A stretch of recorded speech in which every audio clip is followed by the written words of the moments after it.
the other side. We're Ian and Anna, and we just did a 4-month road trip across the U.S. in our tiny van. We're constantly getting asked for recommendations and what our favorite places were to visit. So in this video, we are so pumped to finally share with you guys our top 10 U.S. road trip destinations. Before we get started, I want to let you guys know that we're coming out with the ultimate road trip travel guide, how we only spent $30 a day per person, all the free campsites you could imagine, and so much more. So get excited for that. It's coming out in May of 2021. Let's start with number 10, Grand Teton National Park. With jagged peaks that reach the sky, vibrant wildflowers, blue glacier lakes, and huge chances of spotting wildlife, Grand Teton National Park will make for one incredible trip. We camped right outside of the park, and of all the sites we've been to since starting van life, I think this is still one of our favorites. We granted it as number 1 simply because of the view you get of the insane Teton Mountains. Grand Tetons is known for its epic adventures. The 2 trails we embarked on were Delta Lake and Phelps Lake. Delta Lake was an 8-mile round trip, and let me tell you,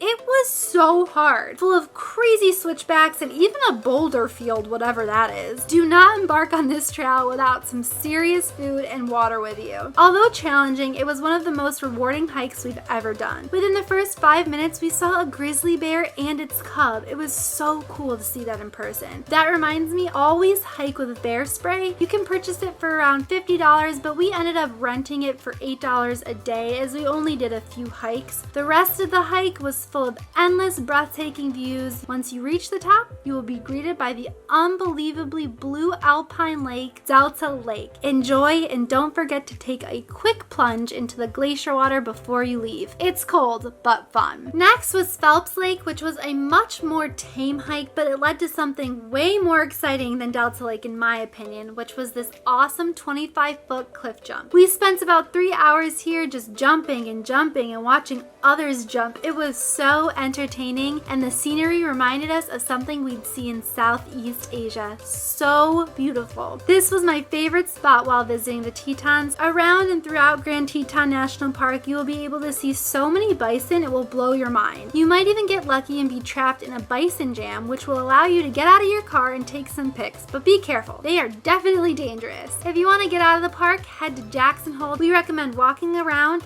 and eating at one of the best Mediterranean places in town called Figs. Up next is number 9, Zion National Park. This iconic park is one of the most visited in the entire US. I like to call Zion a little Disney World because it gets a whopping 4.5 million visitors a year. I want every single one of you watching this to realize that Zion is packed and always will be packed, but please don't let this ruin your time. Best way to do this? Start every hike as early as possible. By far, the best thing we did in Utah was located in Zion, and that is the death-defying Angel's Landing hike. This hike has been nicknamed the scariest hike in America, and the reason is because 10 people have sadly fallen to their death here. So please be careful and wear shoes that have grip. Angel's Landing will get your heart beating faster than a trip to the bathroom after eating Denny's. Sorry, Denny's. The thing is, Anna and I have been skydiving, bungee jumping, and shark diving, but for some reason, this 5-mile round trip hike was one of the scariest things we've ever done. It's just you and that thick chain taking on the 1,500-foot drop off. One wrong move and you're gone.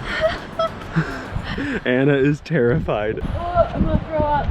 All scary statements behind, I truly think anyone could do this hike. There is a part of the hike where you think you have made it to the top, but that's just Scout Overlook. So we thought that was the hard part. That was the easy part. We just turned the corner and we have to go up this entire mountain with just hanging on to the rope. After all that hard work and peeing your pants a little, the 360-degree view on the top of Angel's Landing makes every dang second worth it. If you're asking yourself right now, what is worse, the way up or the way down? We both agreed at the end the way up was harder than the way down. If you're too scared to take on Angel's Landing, there is an easier hike with similar views called Canyon Overlook Trail. It's only 1 mile and it has way less people. You even get to go through the famous Mount Carmel Tunnel. The other most popular thing to do in Zion is called the Narrows, and it was voted one of the world's best slot canyon hikes. At a length of 16 miles, you get to decide how far you want to go. Anna and I only went about 3 miles in. Of course, the farther you go, the more beautiful and less crowded it becomes. We made the mistake of going during midday, and the hike was miserable. miserable, and we think very, very overrated, but that is our opinion. This is miserable. Oh my god, it's so deep. I don't understand. I got Anna's bag, don't worry about it. Don't let us ruin your dreams of going, and maybe comment down below after you went and let others know what you thought. A few reasons we thought it was a little overrated was the amount of people there, of course, how cold it was in that slot canyon. The water is freezing cold, so get ready for that.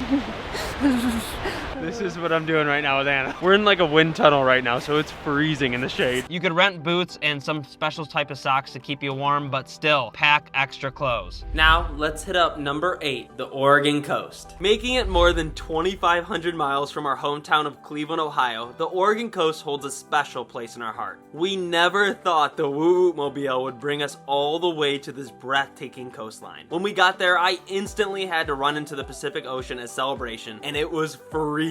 The coast of Oregon has a vibe that we have never felt before. It's one of those places that instantly calms the nerves and makes you feel at complete peace. We started at the northern beach town of Seaside and made our way down Highway 101 for the next 5 days. Seaside was the perfect start as we spent the night cooking on the beach, taking in the most extraordinary sunset. The next day, we set out to see the famous Cannon Beach where many movies have been filmed, including one of my favorites, The Goonies. You will start to notice that the beaches on the Oregon coast can be summed up in one word: massive. This beach was no exception as it spans a whopping 4 miles. The major draw to Cannon Beach is seeing the incredible Haystack Rock. Rising out of the water at 234 feet, seeing it in person blew our minds. It's no wonder Cannon Beach was named one of the most beautiful places in the world by National Geographic. Another hour and a half down the coast was one of the most unforgettable spots on our 4-month road trip. This hidden gem is called Cape Kiwanda. What made it so special was the diversity of landscape here. It had sand dunes that you could board down, another wild looking rock out in the ocean, and orange sandstone that made it feel like Utah. Here we could truly see why the Oregon coast is one of a kind. The other thing we did at Cape Kiwanda was have a fire on the beach, which is basically a rite of passage in Oregon. There is no better feeling than staring into that warm fire with the waves crashing beside you. Our last stop was the popular Thor's Well, nicknamed the drain pipe of the Pacific Ocean. It's basically a 20-foot hole, and when high tide comes, it fills up and water violently bursts out of the top. I don't think we were there during high tide, so be sure to check before heading that way. Sadly, we suddenly had to evacuate because the terrible 2020 wildfires were surrounding us. We couldn't believe what we were seeing as the sky filled with smoke and ash. Now on to number 7,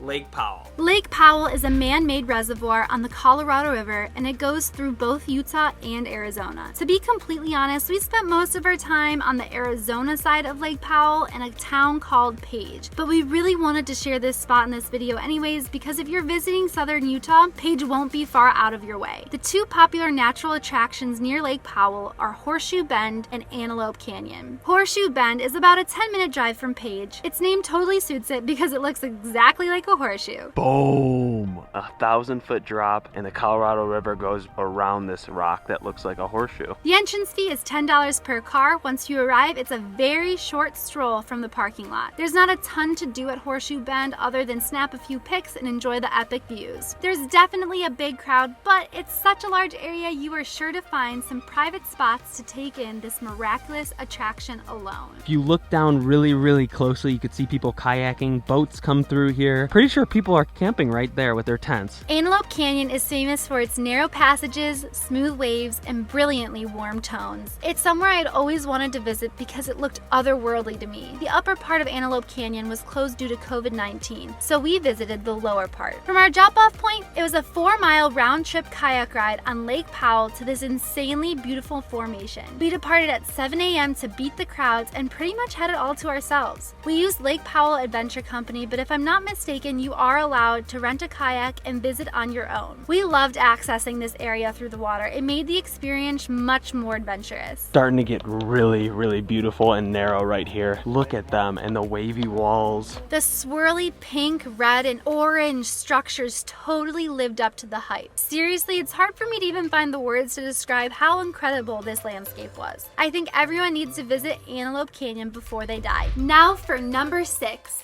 Badlands National Park. Park. What Anna and I have learned from traveling constantly was never to have any expectations when heading to a new destination. And if I'm going to be honest, we had zero expectations for Badlands National Park. But as you can see, Badlands made it to number 6 on this list, and for great reasons. A lot of you watching may have no clue where Badlands is located, but no worries, we were the same way. Located on the edge of America's Great Plains in South Dakota, Badlands consists of more than 240,000 acres of unique, rugged terrain. We always dreamed of seeing Utah's crazy landscapes, but never thought it was possible to see something similar only 12 hours away from Chicago. The best part about this park is that there's no one around. We went in July, which is the heart of summer, and felt like we were the only humans there. The hikes here were easy but very rewarding. You will be surrounded by huge buttes, twisted canyons, and rock formations that were striped white, gray, and orange. What Anna and I started to notice was that these rocks would change color with every passing hour of the day. Our favorite time to take in the beauty was at sunset, where the colors really popped. The best trails here were the Castle Trail, Door Trail, and popular Notch Trail. The Notch Trail was a blast because you get to climb up a ladder, and once you get to the top, wow, is it stunning. Some other fun things to do in the area is head to Wall Jug. Really can't miss this one because there are hundreds of billboards lining up the highway. Then you can get up close and personal with the cute prairie dogs and even camp at one of our favorite free campsites in the country. Interrupting the video real quick to let you guys know that we have an American Kids preset pack out on our website right now. Anna's been making preset packs for a while now, and this one is by far the best. If you don't know what presets are, they're photo filters, and you can use them on the free Lightroom mobile app on your phones. Really easy to use, and they make every photo Instagram worthy, so definitely check them out. Press right up here to head to our website. If not, let's head back to the video. Next up is number 5, Arches National Park. Just 10 minutes outside of the adventure capital of America, Moab, Utah, lies Arches National Park, which is full of over 2,000 arches. It took me a minute to figure this one out, but hello, there's a reason it's called Arches National Park. You literally see them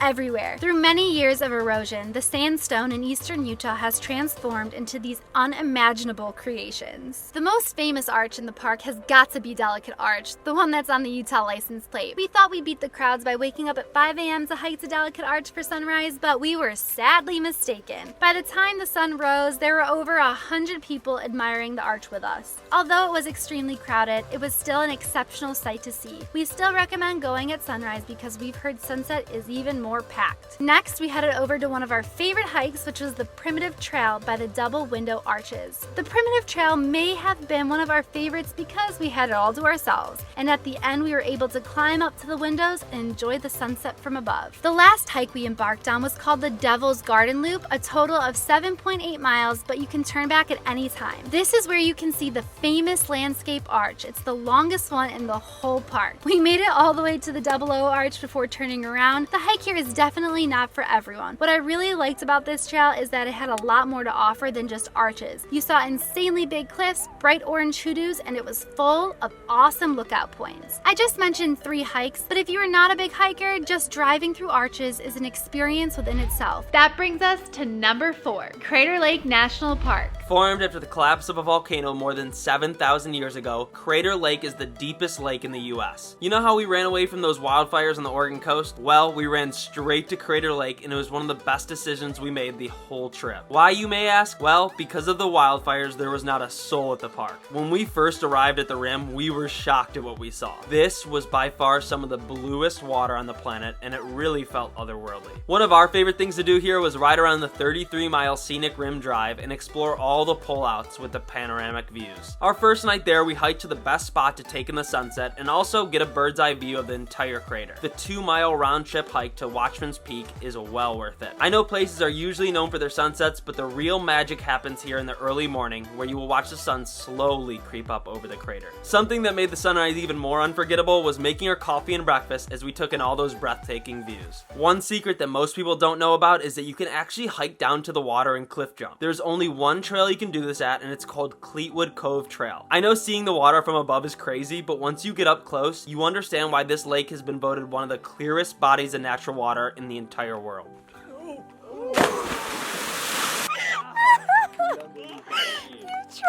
Anna and I both agreed that this was one of our favorite cliff jumps that we have ever been to, but also one of the coldest. Crater Lake is 58 degrees Fahrenheit, and when you jump in, your body will be shocked at how frigid it is. Just make sure to be careful and jump safely. Now, on to number 3. Las Vegas. I know what you're thinking. Really? They're saying Las Vegas is one of their favorite places to road trip to? Yep, you heard that right. Even during a pandemic, Las Vegas blew us away. I can't imagine how much fun it will be once everything is opened again. Just an excuse to go back. Let's kick this off with some adventurous activities that are located outside of the city. About an hour away lies Valley of Fire State Park. There are so many trails and things to see in this area. However, we were so anxious to get to Vegas that we only did one trail, which was called Fire Wave. On a quick 1.5-mile hike, you will witness many rock formations of different shapes, sizes, and colors. There's this wave that's covered in reddish orange and white stripes. It's a common Instagram spot and it was totally as cool as you'd think. The other fun activity is only about 20 minutes from the city and it's the 7 Magic Mountains. This art display was created by a famous Swiss artist whose name I'm not even going to try to pronounce. Were these painted rocks cool? Yes. Is it a must-do?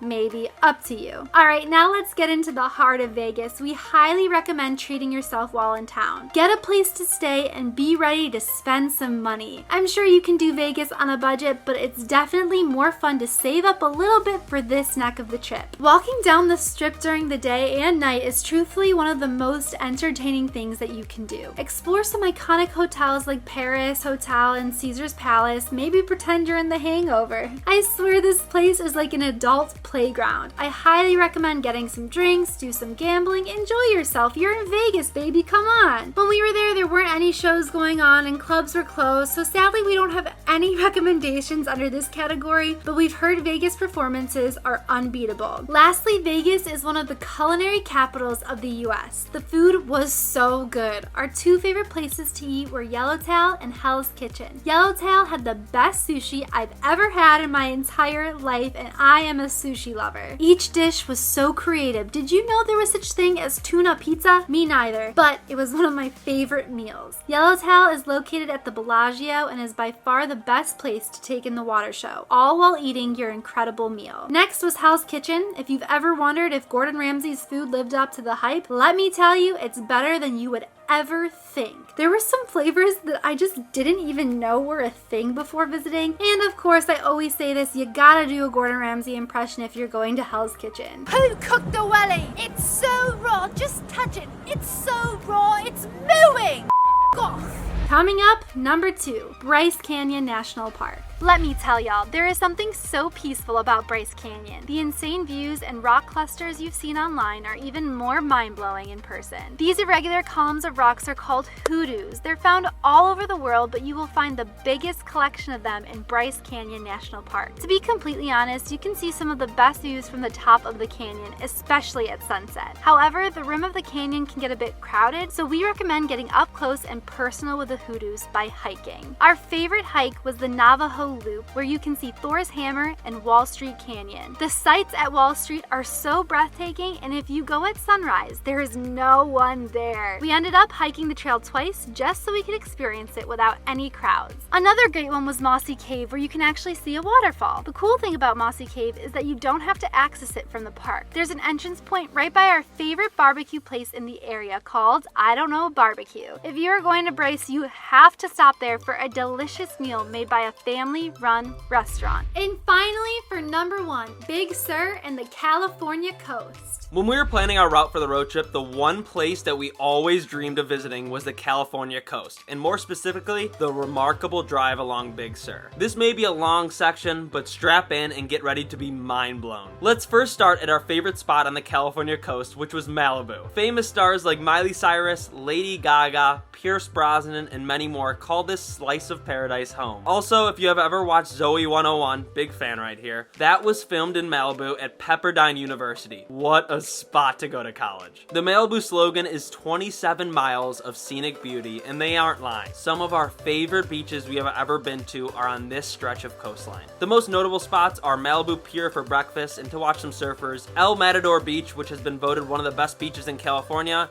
and of course, our all-time favorite, Point Dume and Westward Beach. Point Dume is a vista point that gives you a 360 360-degree view of Malibu, where you will be able to see seals, dolphins, and even some whales from December through May. After taking in those views from the top, make sure to hike down and head to either Westward Beach or Pirates Cove. Pirates Cove was just epic because you were surrounded by tall cliffs and the sunset couldn't get any better from this spot. Another hour up the coast is Santa Barbara, and this one really surprised me. Perfectly set between mountains and the Pacific Ocean, it was the California I'd always dreamed about. Those palm trees lining up the beaches and the Spanish architecture made this one of the prettiest cities we have ever visited. Make sure to bring your rollerblades because the boardwalk here is awesome. Some other fun things to do is head to the city's most picturesque landmark, Old Mission Santa Barbara, and eat some delicious pastrami sandwiches at Norton's Deli, which was featured on Diners, Drive-Ins, and Dives. My mouth is watering right now thinking about that pastrami. The last must-visit place before heading through Big Sur is the tiny town of Morro Bay. We had no intentions in stopping here and never knew it existed, but I think it's by far the most underrated coastal towns in California and maybe the US. Morro Bay can easily be identified by two different landmarks, 3 smokestacks and the unbelievable Morro Rock. I mean, just look at that behemoth. One thing you have to do here is eat the clam chowder at Tog Nazzini's Dockside Restaurant. They serve it in a massive bread bowl, and the amount of fresh clams they have in it make it both of our favorite clam chowders we have ever tasted. Another must do here is check out all those cute otters lounging in the marina. The cool part is that they're here year round, so you won't miss them. Lastly, taking in the sunset at Morro Bay Beach is the ultimate ending to your day. You really don't want to miss this spot on your way up or down the California coast. Now, onto the moment most of you have probably been waiting for, the famous Big Sur. Big Sur is a 90-mile stretch of scenic coastline that goes from San Simeon in the south to Carmel by the Sea in the north. This section of Highway 1 has been voted one of the most beautiful scenic drives in the world, which is why we always dreamed of road tripping here. Some tips to keep in mind before this big drive: